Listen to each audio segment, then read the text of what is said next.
रूस के राष्ट्रपति पुतिन ने मॉस्को में एक शानदार पार्टी की। उनकी ये पार्टी उस जीत को लेकर थी जो रूस की सेना ने 8 साल पहले क्रिमिया पर हासिल की थी। पुतिन की इस पार्टी में 2 लाख से भी ज्यादा लोग शामिल हुए और इस पार्टी के लिए किसी होटल को नहीं बल्कि पूरे स्टेडियम को ही बुक किया गया। हम आपको इस पार्टी से जुड़ी रिपोर्ट दिखाएंगे, लेकिन पहले जिक्र पुतिन की लाखों की जैकेट का हम करते हैं। पुतिन ने एक खास जैकेट पहनी थी जो कि इटली का लोरो पियाना ब्रांड है। पुतिन ने यह डिजाइनर जैकेट पहनी, काफी महंगी होती है ये जैकेट। रूसी करेंसी रूबल में जैकेट की कीमत 15 लाख है, वहीं इसकी कीमत 10,01,052 रुपए बताई जाती है। रूसी लोगों की एक महीने की सैलरी से 25 गुना ज्यादा है इस एक अकेली जैकेट की कीमत। मॉस्को स्टेडियम में रैली के दौरान पुतिन ने यह जैकेट पहनी।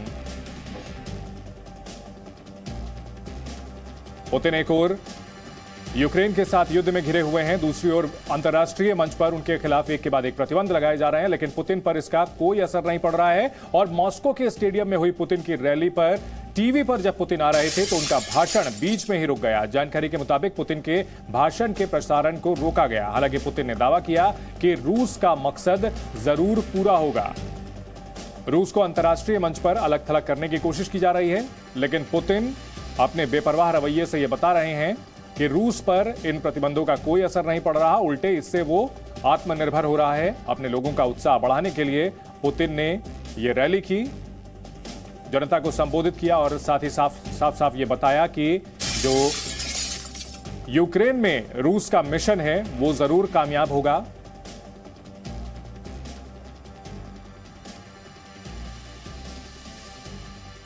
И лучшим подтверждением тому является то, как воюют, как действуют наши ребята в ходе этой военной операции. Плечо к плечу. Помогают, поддерживают друг друга. А если надо, то как родного брата прикрывают своим телом от пули на поле боя.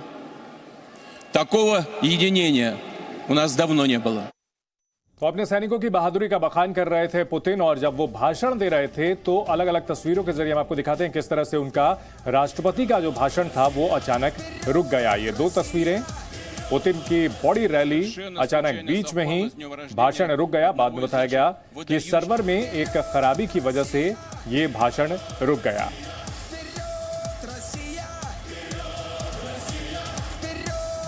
बड़ी संख्या में लोग यहां पहुंचे पुतिन का भाषण सुनने के लिए, लेकिन टीवी पर जो प्रसारण हो रहा था अचानक से उसका सिग्नल आउट हो गया, भाषण का प्रसारण रुक गया। हालांकि बाद में बताया गया कि एक सर्वर की तकनीकी खामी थी जिसे कुछ मिनटों में ठीक कर लिया गया।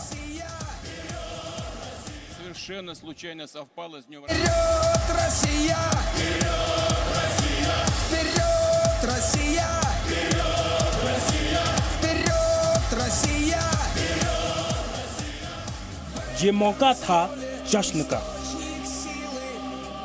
लेकिन ये जश्न यूक्रेन पर जीत की खुशी का नहीं था। ये जश्न 8 साल पहले की उस जीत को लेकर था जिसका सीधा संबंध पिछले 24 दिनों से जारी युद्ध से है।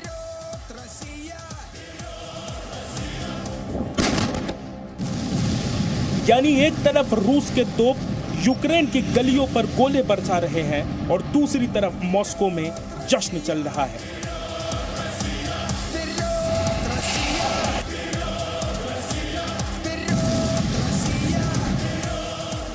दरअसल 18 मार्च ही वो तारीख है जिस दिन 2014 में क्रीमिया का रूस में विलय हुआ था। वो क्रीमिया जो 2014 से पहले यूक्रेन का ही हिस्सा था। हालांकि तब क्रीमिया का विलय किसी जंग से नहीं बल्कि जनमत संग्रह से हुआ था।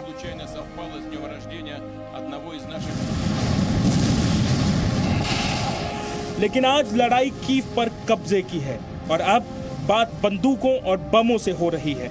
और कीव से सैकड़ों किलोमीटर दूर हुआ पुतिन का ये जश्न बता रहा है कि कीव पर कब्जा करने का उनका इरादा कितना मजबूत है।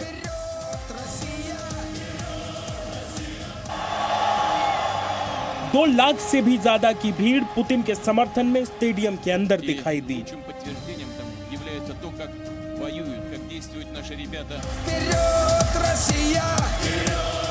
और रशिया के ये नारे बता रहे हैं कि वो पुतिन के इरादों से पूरी तरह सहमत है। 2 लाख से भी ज्यादा लोगों की इस भीड़ की खुशी उस समय दोगुनी हो गई जब खुद रूस के राष्ट्रपति पुतिन मंच पर पहुंचे। पुतिन ने अपना भाषण शुरू किया और यूक्रेन में जारी अभियान को लेकर रूसी सेना की जमकर तारीफ की और ये दावा किया कि आज रूस जितना एकजुट है इतना पहले कभी नहीं हुआ। И лучшим подтверждением тому является то, как воюют, как действуют наши ребята в ходе этой военной операции. Плечо плечом. Помогают, поддерживают друг друга. А если надо, то как родного брата прикрывают своим телом от пули на поле боя. Такого единения у нас давно не было.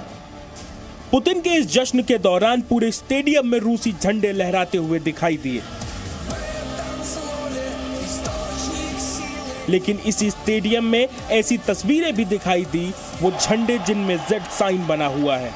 Так получилось, что начало операции वही साइन जो यूक्रेन में हमले के दौरान रूसी टैंकों और सैन्य वाहनों पर लिखा हुआ है। на поле боя. मतलब साफ है कि पुतिन कीव पर कब्जे के लिए उठाए कदमों को अब पीछे नहीं खींचने वाले।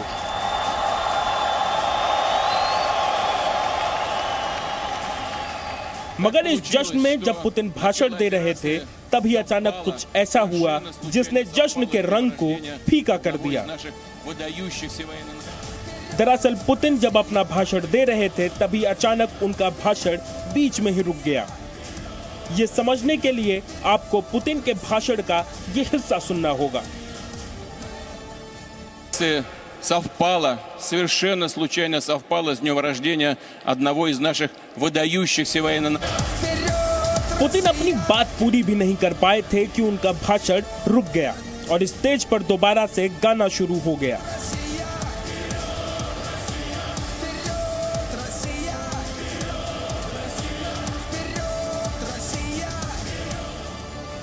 आखिर ऐसा क्या कारण था कि पुतिन का भाषण पूरा नहीं हो सका? क्या पुतिन का ये भाषण लाइव नहीं बल्कि रिकॉर्डेड था? क्योंकि पुतिन किसी के जन्मदिन का जिक्र करने ही वाले थे, लेकिन उनकी बात पूरी नहीं हो पाई। बात जो भी हो, लेकिन पुतिन के इस जश्न से 2 बातें साफ हैं। एक, पुतिन कीव पर कब्जे को लेकर पूरी तरीके से कॉन्फिडेंट है और दूसरा ये कि उनके भाषण में आई रुकावट की ही तरह कीव के रास्ते में उनके लिए कई रुकावटें हैं। अब देखना होगा कि कीव पर रूस का कब्जा होता है या फिर भाषण की ही तरह पुतिन मंच को बीच में ही छोड़कर चले जाएंगे।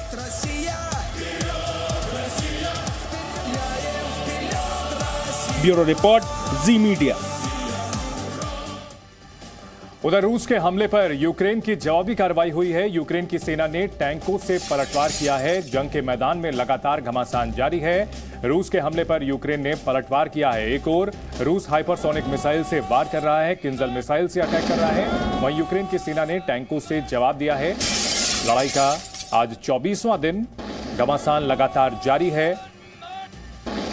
यूक्रेन की ओर से भी जबरदस्त मुकाबला किया जा रहा है। हालांकि रूस का यह दावा है कि वो अपने मिशन में जरूर कामयाब होगी और अपनी योजना के मुताबिक ही उसकी सेनाएं आगे बढ़ रही हैं। वहीं यूक्रेन की तरफ से दावा किया जा रहा है कि वो रूस की सेना को जबरदस्त नुकसान पहुंचा रहा है और जो इरादा था पुतिन का जल्द से जल्द कब्जा करने का कीव पर, वो अब पूरा नहीं हो रहा है।